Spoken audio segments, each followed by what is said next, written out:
Dans cette vidéo, je vais te parler de 3 logiciels que j'utilise pour réaliser mes projets en électronique. Je m'appelle Benoît et je suis passionné de technologie et plus particulièrement d'électronique. J'ai récemment commencé la création de vidéos. Si tu as des commentaires constructifs ou des astuces qui peuvent m'aider à m'améliorer, je te laisse les mettre dans les commentaires ci-dessous.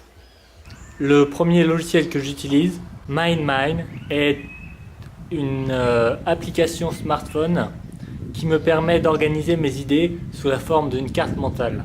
J'ai choisi ce type d'application pour pouvoir, même en déplacement, mettre mes idées sur mon smartphone et ainsi les noter quand je veux sans avoir à retourner à mon bureau et allumer un ordinateur.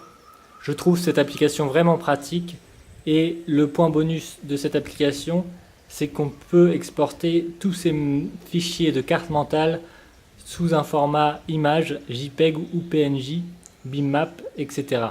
Ces formats me permettent de partager avec n'importe qui mes idées sur un quelconque projet. Le second logiciel que j'utilise, EasySet, c'est un logiciel de conception de schéma électronique. C'est le seul moyen dont je sais me servir actuellement et qui me permet de simuler correctement mes projets sur l'ordinateur. Bien sûr, il existe d'autres logiciels gratuits et aussi efficaces pour exactement le même résultat. Je vais être sincère avec vous, la version que j'utilise, je l'ai installée quand j'étais étudiant. Les cours à l'université étant sur ce logiciel, je n'ai pas eu le choix que de l'installer. J'ai donc dû prendre une version que l'un de mes copains m'a filée pour réaliser mes projets en dehors des cours. L'université ayant les licences du logiciel, mais je ne les avais pas personnellement.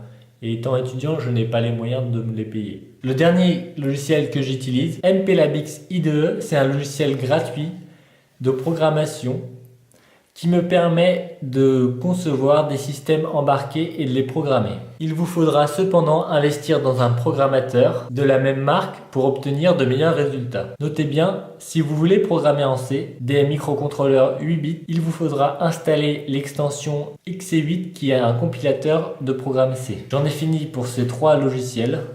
On se retrouve sur une autre thématique dans une autre vidéo. Merci.